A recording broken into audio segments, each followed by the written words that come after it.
Well, I guess I kind of alluded to it in the last video, so I figured, why not? Yep, another episode of the Porter Says podcast is upon your eyes, everyone. Thank you so much for tuning in. And I thought, with the Hunt for Gollum, the new movie from the Lord of the Rings franchise, is pretty much underway with filming in New Zealand currently, to my knowledge, I thought I would go back and rank all 6 Middle-earth movies. So that consists of all 3 of Lord of the Rings and all 3 of the Hobbit movies. I'm a massive fan of this franchise, and I've seen the movies quite a decent amount of times. So, without further ado, let's get straight into the ranking. Alright, so coming in at 6th place is The Hobbit, The Battle of the Five Armies. I don't hate this movie like a lot of people do. There are quite a lot out there, and in particular fans of the Middle-earth franchise, that really don't like this movie. I have enjoyed it ever since my first viewing in the theaters, and I've seen it a decent amount of times since then. It's by far the shortest movie out of the series. Short. I say that knowing that a lot of them are 3 hours long, but this movie, I believe, is 2 hours and 24 minutes.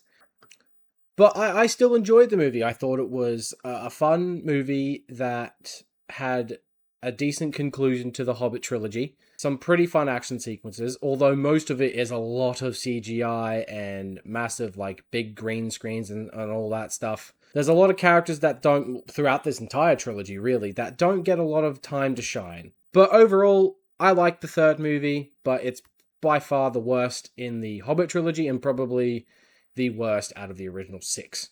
Coming at number 5 is The Hobbit, The Desolation of Smaug. Now, this was, at the time when I saw it, I thought it was a bit of an improvement over the first Hobbit movie.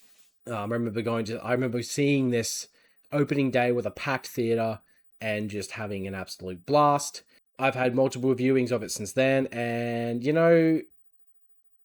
I have to say that this movie, while it's still a really fun time and it is much better than Battle of the Five Armies, it still does suffer from a lot of the same issues. It's just a lot of big CGI stuff. I do think the conversation between Bilbo and Smaug, while it's great and Smaug looks awesome CGI and special effects wise, it's a scene that does go on for too long when they get to the Hidden Mountain to go find the Arkenstone that the dwarves are so desperate to get and to reclaim their homeland.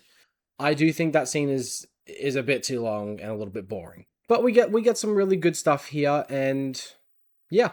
And coming at number 4 is the first Hobbit movie, The Hobbit: An Unexpected Journey. Now, I have grown to absolutely love this movie. I mean, I've kind of loved it ever since it came out, but it's by far my favorite in the trilogy. I think a lot of people complain about the pacing at the beginning. It takes a little bit too long to get out of Bag End, and I completely disagree. Every time I've watched it, the pacing for me in that scene in particular moves pretty fast. I'm never bored. I'm always entertained. We get the Riddles in the Dark scene with Gollum, which is by far the best part of the entire film and might be my favorite sequence in the whole trilogy of The Hobbit. But it's just a lot of fun. It's probably the most adventurous out of the 3, and it's probably always going from now on to remain my favorite of the Hobbit trilogy. And now we get to the cream of the crop, the top 3. Let's go. So at number 3, I have Lord of the Rings, The Two Towers. Despite this probably, at least for me, being the weakest, worst in the Lord of the Rings trilogy, it's still awesome. It's still one of my favorite movies of all time. You got the Battle of Helm's Deep here. You get the introduction to Andy Serkis's Gollum.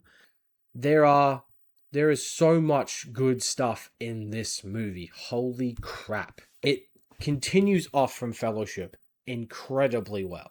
It picks up pretty much right where the first movie left off. I mean, the opening scene alone, actually, with Gandalf in the Mines of Moria, and we get to see his perspective when he's taken by the Balrog, and we get to see the whole cool action sequence there. And from that moment on, you pretty much should be hooked. But even the stuff with Aragorn, Legolas, and Gimli is really fun. There's the only thing that kind of slows the movie down a bit is all the stuff with Merry and Pippin and the Ents, the Treebeard, I think his name is. I could be wrong. The movie does have so much more good stuff than bad. Like I wouldn't even call any of the stuff that I talked about, with Merry and Pippin bad. It's just a little bit slow and it doesn't interest me as much as everything else that's going on. All right, coming at number 2 is Lord of the Rings, The Return of the King, the conclusion to the original Lord of the Rings trilogy. This is by far the longest in the trilogy. This is about close to 4 hours. But I think it is a fantastic ending to this trilogy.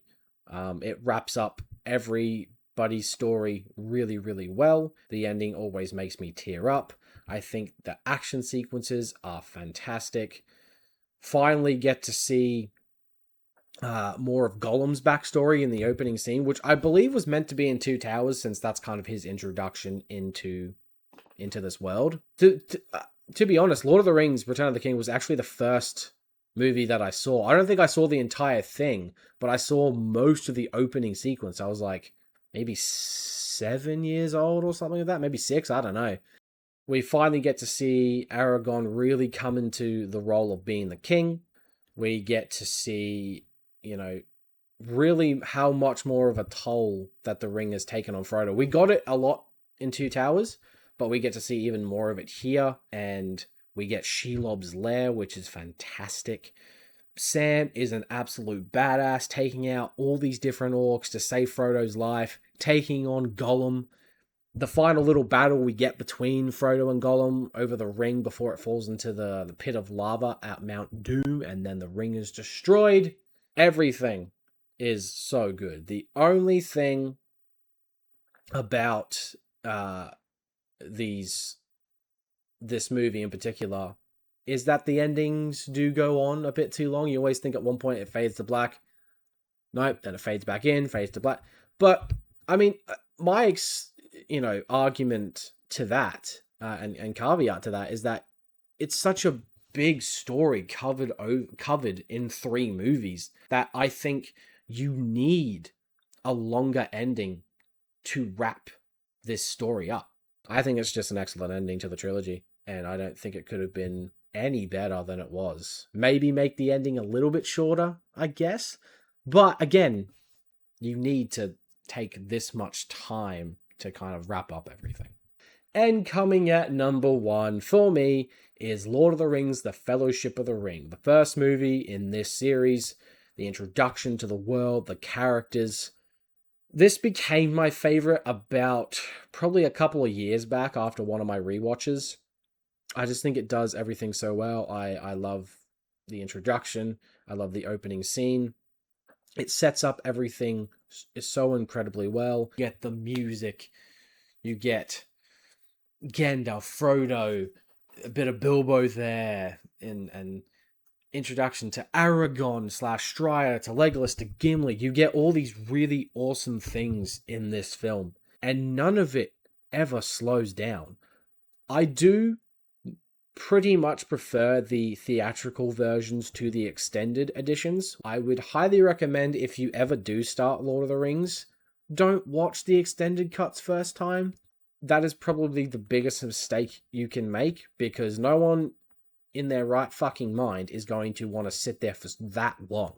To be fair, the movies are already so long. Why would you want your first time to be with movies that are pretty much at 4 hours long, when a lot of these, I think the first 2 movies are about 2 hours and 50 odd minutes, and then the third movie is about 3 hours.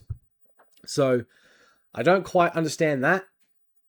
Fellowship, I think the theatrical version actually works a lot better, for me at least, than the extended cut. You get the Mines of Moria here. You get the battle with the Balrog and the goblin fights, the cave troll. There is so much good stuff in the Fellowship of the Ring, and it is always going to remain my favorite. Well, that wraps up this episode. I hope you enjoyed another ramble from me of ranking the Lord of the Rings / the Hobbit franchise. Quick little thing before this video does end is that this will be the last episode of the Porter Says podcast for about 3 weeks or so, because I'm actually heading off to the UK, to England for a tour for about 3 weeks. So I figured I would get this out to you guys ASAP. It should be up, tomorrow, Friday, as you at the usual time. But yeah, so I'll still be probably posting stuff of my trip, hopefully, so I can get some content out there for you guys, but no podcast episode. So, yeah. Anyway, thank you so much for watching, and I will see you next time. Take care.